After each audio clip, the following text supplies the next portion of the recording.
अस्सलाम वालेकुम स्टूडेंट्स, कैसे हो आप लोग। मैं अली हैदर, आपका कंप्यूटर साइंस का लेक्चरर।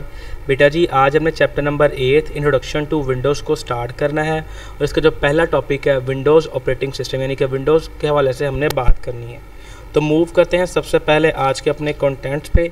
सबसे पहले हमने बात करनी है विंडोज़ ऑपरेटिंग सिस्टम के हवाले से, फिर हमने डील करना है डिस्क ड्राइव्स को, फोल्डर्स को, फाइल एक्सटेंशन को, और सबसे लास्ट पे हमने बात करनी है आइकन्स पे। तो मूव करते हैं सबसे पहले आज के अपने पहले कंटेंट विंडोज़ ऑपरेटिंग सिस्टम पे। विंडोज़ ऑपरेटिंग सिस्टम एक ऑपरेटिंग सिस्टम है। ऑपरेटिंग सिस्टम का आपको पता है कि एक सिस्टम सॉफ्टवेयर होता है जो कि तमाम के तमाम कंप्यूटर्स में जितने भी टास्क हो रहे होते हैं उनको मॉनिटर करता है, उनको सुपरवाइज़ करता है, उनको कंट्रोल करता है, उनको मैनेज करता है। ठीक हो गया जी। तो ये ऑपरेटिंग सिस्टम होता है, यानी कि विंडोज़ ऑपरेटिंग सिस्टम एक मुकम्मल फैमिली है ऑपरेटिंग सिस्टम की पर्सनल कंप्यूटर्स के लिए, और ये बहुत ही मकबूल तरीन ऑपरेटिंग सिस्टम है पर्सनल कंप्यूटर्स के लिए। तकरीबन दुनिया के अंदर जितने भी पर्सनल कंप्यूटर्स इस वक्त इस्तेमाल हो रहे हैं उनमें जो 90% जो कंप्यूटर्स हैं उनके अंदर हमारे पास विंडोज़ ऑपरेटिंग सिस्टम को ही इस्तेमाल किया जा रहा है। विंडोज़ ऑपरेटिंग सिस्टम को बनाने वाली कंपनी माइक्रोसॉफ्ट कॉरपोरेशन विंडोज़ थी, और इन्होंने हमें ग्राफिकल यूज़र इंटरफेस प्रोवाइड किया था। अब ग्राफिकल यूज़र इंटरफेस के अंदर हम क्या करते हैं, मुख्तलिफ आइकन्स को, विंडोज़ को, मेन्यूज़ को यूज़ करते हुए अपनी कमांड्स को इशू करते हैं और उन पे काम किया जाता है। और उसके साथ साथ विंडोज़ ऑपरेटिंग सिस्टम जो हमारे बहुत सी पेरिफेरल डिवाइसेस होते हैं उनको भी सपोर्ट करते हैं, उनको भी हमारे सिस्टम के साथ अटैच करने में और काम करने में मददगार साबित होते हैं।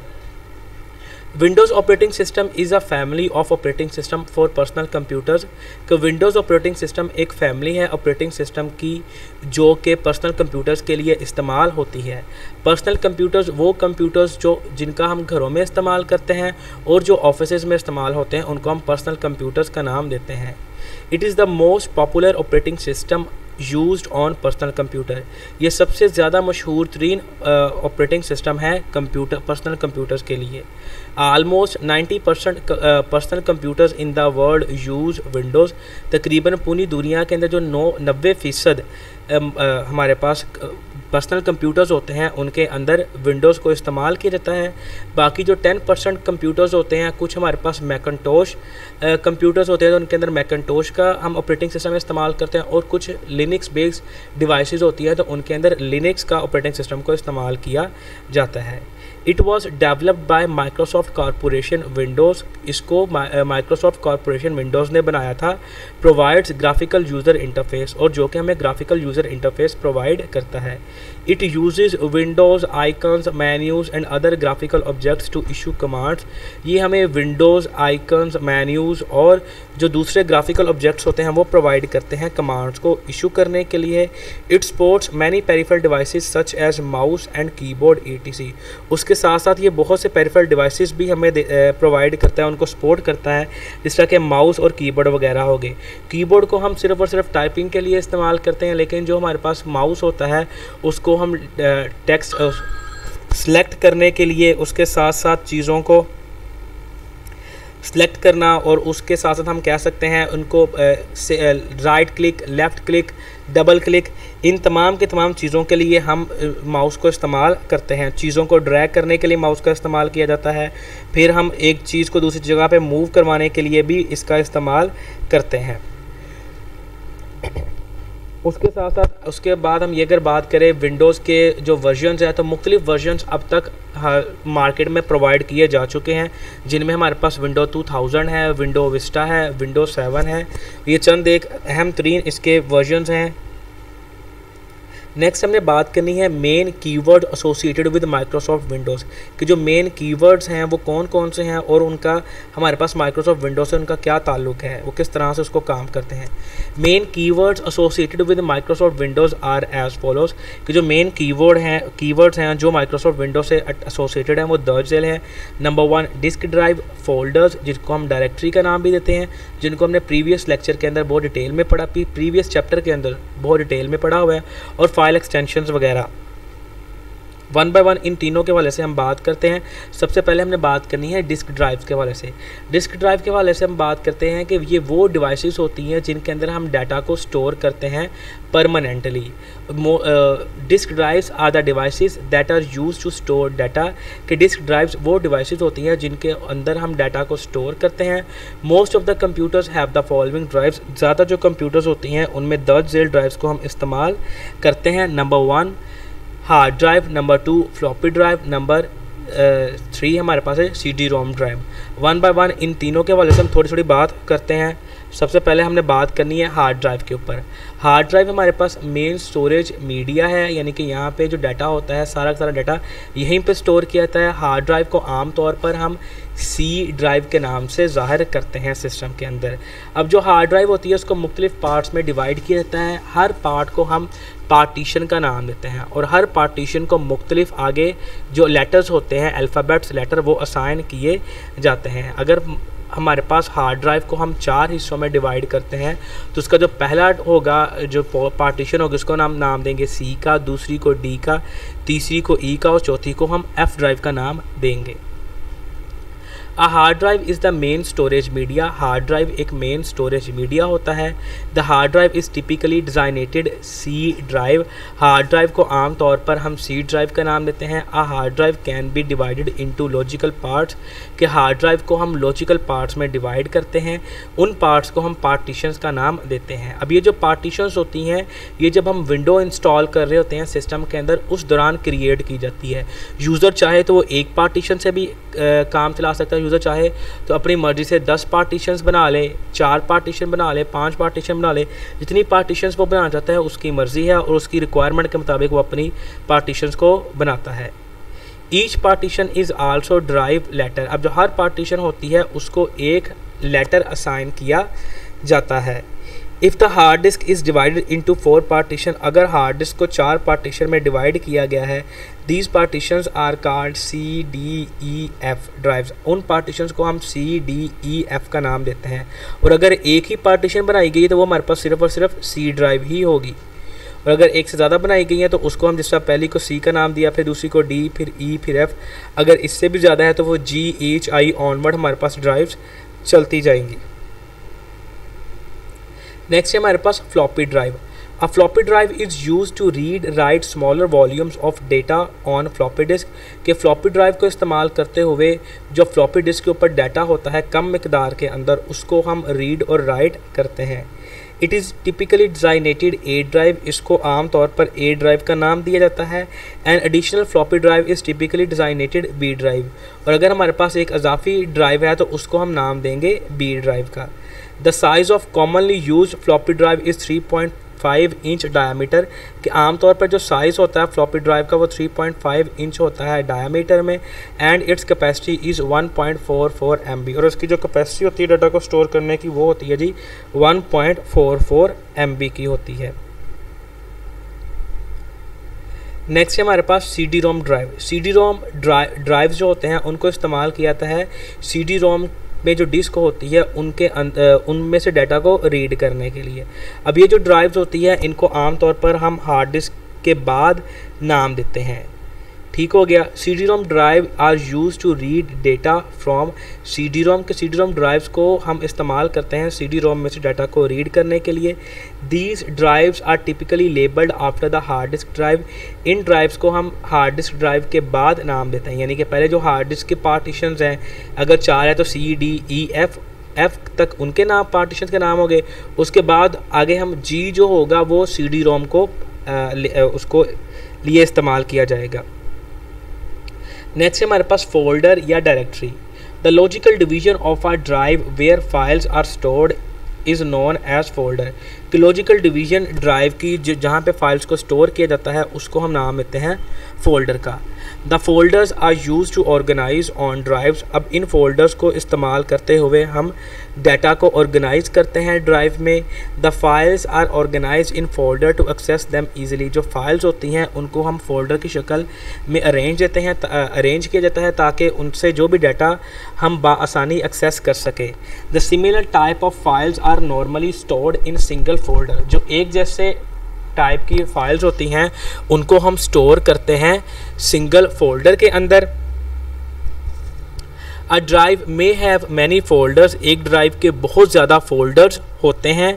The folders can be copied and moved from one place to another place. अब इन फोल्डर्स को हम एक ड्राइव के बहुत ज़्यादा फोल्डर हो सकते हैं, ये यानी कि इससे मुराद क्या है कि उस पर एक फ़ोल्डर भी हो सकता है और एक से ज़्यादा फोल्डर्स भी हो सकते हैं। अगर मैं यहाँ पे आपको दिखाना चाहूँगा एक चीज़, अगर यहाँ पे आप देखो तो ये हमारे पास फ़ोल्डर्स हैं, ये हमारे पास मुख्तलिफ फ़ोल्डर्स बने हुए हैं जो कि आपके ही बुक के हवाले से या चैप्टर्स के मैंने फ़ोल्डर्स बनाए हुए हैं।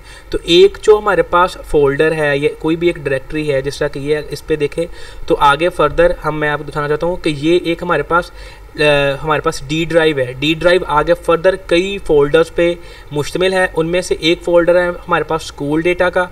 अब ये जो स्कूल डेटा है आगे इससे मुतल्लिक आगे मज़ीद 2 फ़ोल्डर्स बने हुए हैं, यानी कि एक डायरेक्टरी के आगे सब डायरेक्टरीज़ हैं, आगे फर्दर फिर उनकी मज़ीद सब डायरेक्टरीज़ जो आपके आगे सामने आई हुई हैं या सब फोल्डर्स आपको दिखाए जा रहे हैं। तो इससे मुराद यही है कि एक जो ड्राइव होती है वो बहुत से फोल्डर्स पर भी मुश्तमिल हो सकती है और किसी फोल्डर पर भी मुश्तमिल नहीं हो सकती। ये डिपेंड करता है कि यूज़र उस ड्राइव को किस तरह से इस्तेमाल कर रहा है। The folders can be copied, कि इन फोल्डर्स को हम कॉपी भी कर सकते हैं, and moved from one place and other on the disk, और उसको डिस्क पर से ही एक जगह से दूसरी जगह पे मूव किया जा सकता है और उसको एक डिस्क से दूसरी डिस्क पे भी मूव कर सकते हैं। नेक्स्ट है हमारे पास file extension. A set of related data stored with single name is called file, के रिलेटेड डाटा का जो हमारे पास रिलेटेड डाटा का मजमूआ जिसको हम एक सिंगल नाम से ज़ाहिर करते हैं उसको हम नाम देते हैं फाइल का। File extensions are the ending letters which are placed after dot in file name. File extensions वो एंडिंग लेटर्स होते हैं जिनको हम फ़ाइल नेम के बाद लिखते हैं, जैसे मिसाल के तौर पर रिकॉर्ड डॉट टेक्स्ट। अब यहाँ पे जो रिकॉर्ड है वो फ़ाइल का नाम है, जो txt है वो एक्सटेंशन है। The extension indicates the type of file. जो एक्सटेंशन होती है वो हमें ये बताती है कि फ़ाइल किस तरह की है, या फिर हम इससे ये भी अंदाज़ा लगा सकते हैं कि किस तरह का डाटा इस फाइल के अंदर स्टोर किया गया होगा। And the applications in which the file can be open, और वो कौन सी एप्लीकेशन होगी जिसके अंदर इस फाइल को हम ओपन करेंगे। The program use to create a file automatically assigns file extension to the file, के वो प्रोग्राम जो उस फाइल को क्रिएट कर रहा है ऑटोमेटिकली वो उस फाइल को एक्सटेंशन भी प्रोवाइड कर देता है। The user does not need to specify the file extension to a file, जो यूज़र होता है उसको फाइल एक्सटेंशन देने की ज़रूरत नहीं होती किसी भी फाइल को। For example the file extension of a text file is .txt, कि जो टेक्स्ट फाइल है उसकी एक्सटेंशन txt होगी। नेक्स्ट हमारे पास जी some common file extensions are as follow, के कुछ फाइल एक्सटेंशंस आम जो इस्तेमाल होती हैं वो दर्ज झेल हैं, यानी कि माइक्रोसॉफ्ट वर्ड के लिए हम .doc एक्सटेंशन इस्तेमाल करते हैं। माइक्रोसॉफ्ट एक्सेल की फ़ाइल के लिए हम .xls को इस्तेमाल करते हैं।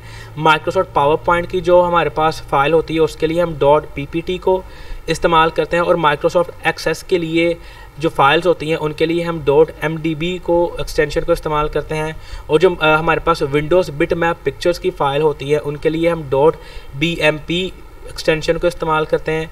जो साउंड फाइल्स होती हैं उनके लिए हम .wav एक्सटेंशन को इस्तेमाल करते हैं, और जो हाइपरटेक्स्ट डॉक्यूमेंट होती है उनके लिए हम .html की एक्सटेंशन को इस्तेमाल किया जाता है। नेक्स्ट है हमारे पास icon. Icon is a small graphic image. Icon एक छोटी ग्राफिक इमेज होती है। It represents a program, drive, folder और document.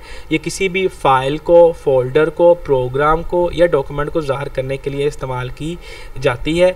It helps the user to execute the command quickly. ये किसी भी यूज़र को मददगार देती है कि वो कोई भी कमांड आसानी चला सके। अब यहाँ पे कमांड से मुराद क्या है कि अगर हम यहाँ पे कंपेयर करें कमांड लाइन इंटरफेस को और ग्राफिकल यूज़र इंटरफेस को तो हमें बहुत एक वाज़िया और अहम फ़र्क नज़र आएगा। वो ये होगा कि कमांड लाइन इंटरफेस के अंदर हमें कमांड्स लिखनी पड़ती है, यानी कि पहले उसको ओपन करने के लिए कमांड, उसको देखने किसी भी फाइल को या डायरेक्टरी को देखने के लिए कमांड लिखनी पड़ेगी, उसमें से फिर जो फर्दर जो डायरेक्टरी को हमने चूज़ करना है उसके लिए कोई कमांड, फिर उस पर जो ऑपरेशन करने हैं उनके लिए अलग कमांड। तो यहाँ पे ऐसा कुछ नहीं, हम जस्ट फाइल पे डबल क्लिक करते हैं, उसको खोलते हैं, उस पर जो भी ऑपरेशन परफॉर्म करना होता है वो करते हैं।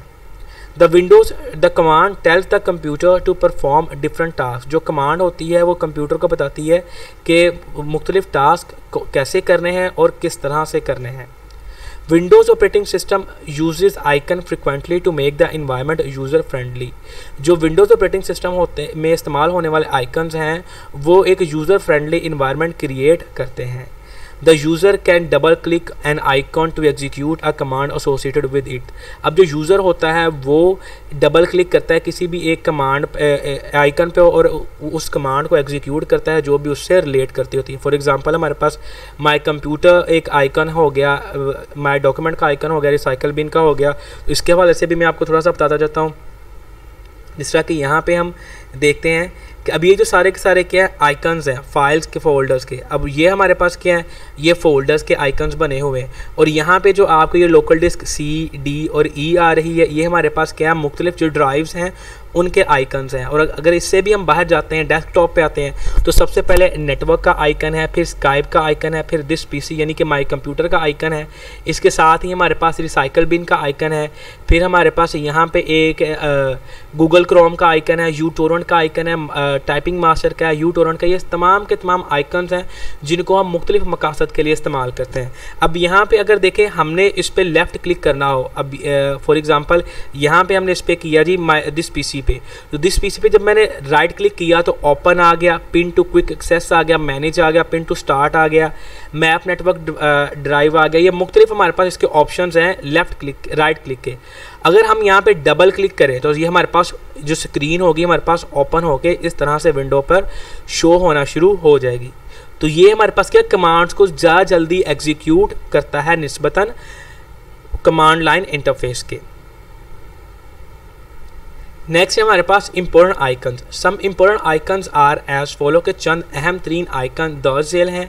Number 1 my computer, my documents, recycle bin, Internet Explorer. Next है हमारे पास सबसे पहले हम बात करते हैं माई कंप्यूटर के हवाले से। My computer is a graphical representation of everything on computer.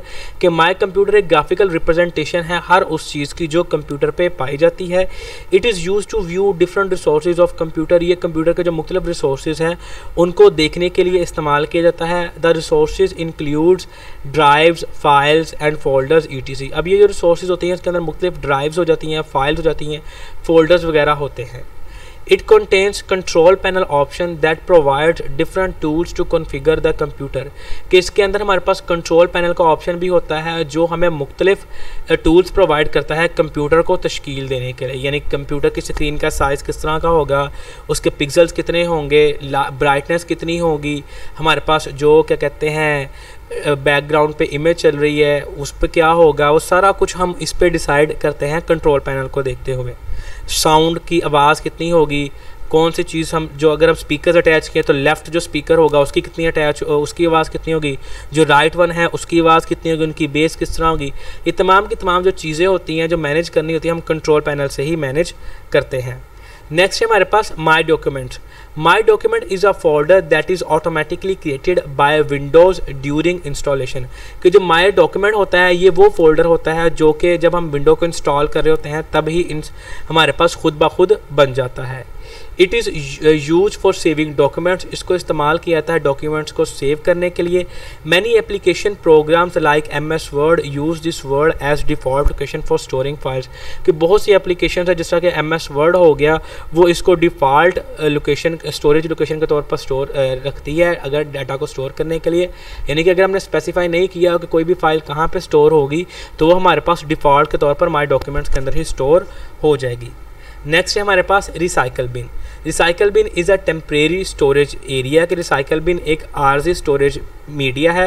It is use to keep deleted files. ये डिलीटेड फाइल्स को अपने अंदर रखता है। व्हेन अ फाइल और फोल्डर इज़ डिलीटेड, जब कोई भी फाइल या फोल्डर को डिलीट किया जाता है, it is not remove from the disk permanently. ये डिस्क से मुस्तकिल तौर पर रिमूव नहीं होता। Windows move it to recycle bin. Window इसको रिसाइकल बिन में भेज देती है। These files remain until the user recovers them or delete them, और ये तब तक वहाँ पे रहती है जब तक कि यूज़र इनको रिस्टोर नहीं कर लेता या फिर इनको डिलीट नहीं कर देता permanently. The following procedure is use to empty recycle bin. दर्ज झेल अमल को इस्तेमाल करते हुए हम रिसाइकल बिन को खाली करते हैं। स्टेप नंबर 1 है इसका, right click recycle been on desktop. के डेस्कटॉप पे जो रिसाइकल बिन नज़र आ रहा है उसके ऊपर राइट क्लिक करना है। आप पॉपअप मेन्यू विल अपीयर, एक पॉपअप मेन्यू अपीयर होगी। सिलेक्ट एम्प्टी रिसाइकल बिन, अब यहाँ पे एम्प्टी रिसाइकल बिन के ऑप्शन को उसको सिलेक्ट करना है। All items will be deleted permanently, तमाम की तमाम जो आइटम्स होंगी वो परमानेंटली डिलीट हो जाएंगी। इस प्रोसीजर को भी हम करके देखते हैं। यहाँ पे हमने किया इस प्रोसीजर को अप्लाई। फॉर एग्ज़ाम्पल अगर हम अभी रिसाइकल बिन को देखें तो यहाँ पे रिसाइकल बिन टोटली खाली पड़ा हुआ है, ठीक हो गया। तो हम कुछ फ़ोल्डर्स यहाँ पे क्रिएट करते हैं।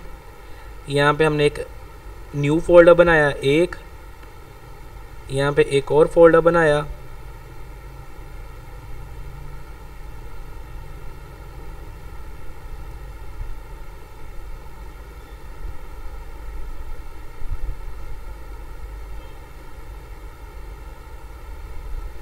अब ये 2 फोल्डर्स हमने बना लिए। तो हम चाहते हैं कि इनको डिलीट करना चाहते हैं, तो हमने इन दोनों को सिलेक्ट किया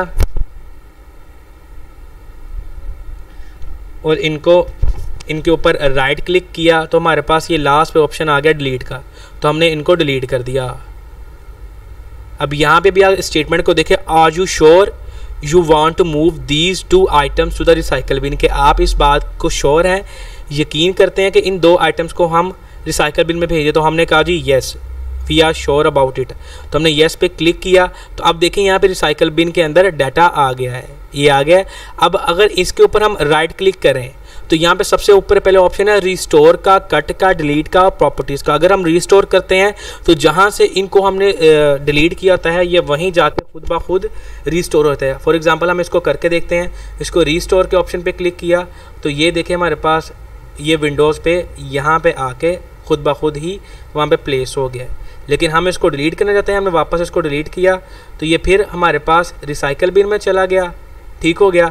अब हम रिसाइकल बिन को खाली करना चाहते हैं, तो यहाँ पे आप देखें हमें रिसाइकल बिन पे राइट क्लिक किया तो दूसरा ऑप्शन है एम्प्टी रिसाइकल बिन, यानी कि राइट, जब सबसे पहला स्टेप क्या था कि रिसाइकल बिन पे क्लिक करना है तो वहाँ पे आ जाएगा, उसके बाद पॉपअप मेन्यू आएगी, ये हमारा फर्स्ट स्टेप था। सेकेंड स्टेप क्या था कि उसमें से जो पॉपअप मेन्यू है उसमें से एम्प्टी रिसाइकल बिन को सिलेक्ट करना है और रिसाइकल बिन खाली हो जाएगा। तो पहले वो हमसे कंफर्म करना चाहता है क्या हम इन 2 फाइल्स को परमानेंटली डिलीट करना चाहते हैं, तो हमने कहा जी यस हम करना चाहते हैं। तो वो हमारे पास अब रिसाइकल बिन टोटली खाली हो गया है। नेक्स्ट हम आगे बात करते हैं अपने नेक्स्ट टॉपिक के हवाले से। अगर आप यहाँ पे जो डायग्राम है ये रिसाइकल बिन की डायग्राम भी आपको दिखाई गई है। नेक्स्ट है हमारे पास Internet Explorer. Internet Explorer icon is use to launch Internet explorer web browser के। इंटरनेट एक्सप्लोरर का जो आइकन होता है इसको इस्तेमाल किया जाता है इंटरनेट एक्सप्लोरर वेब ब्राउज़र को लॉन्च करने के लिए। It is use to access the information available on the internet. अब इसको इस्तेमाल करते हुए हम जो इंटरनेट पे इंफॉर्मेशन होती है अवेलेबल उसको यूज़ कर सकते हैं, उसको एक्सेस कर सकते हैं। It is automatically installed during the installation of Windows. ये ऑटोमेटिकली इंस्टॉल हो जाता है जैसे ही हम विंडो को इंस्टॉल कर रहे होते हैं। The user can double click the icon to start the internet explorer. अब यूज़र इसको डबल क्लिक करता है और ये हमारे पास खुद ब खुद ही वहाँ पे स्टार्ट हो जाता है। अब इसके बाद अब ये जो होता है ये हमारे पास टास्क बार मेन्यू पे आता है। ये जो नीचे जो बार हमारे पास सबसे नीचे होती है जहाँ पे स्टार्ट बटन भी होता है ये उस पर होता है। अब ये जो ई वाली रिप्रेजेंटेशन है, अब क्योंकि ये यहाँ पे ये वो हो गया है, अपडेट हो गया, तो हमारे पास ये इसकी नई शेप आ गई है, आइकन आ गया। पुराना आइकन इसका ये वाला था जो यहाँ पे आपको इस वक्त मॉनिटर स्क्रीन पे नज़र आ रहा है। थैंक यू बेटा जी। अगर आज के लेक्चर के हवाले से आपको कोई इशू हो या किसी बात की समझ ना लगे हो तो इस ईमेल एड्रेस पे आप रब्ता करें। फ़ी अमान अल्लाह बेटा जी।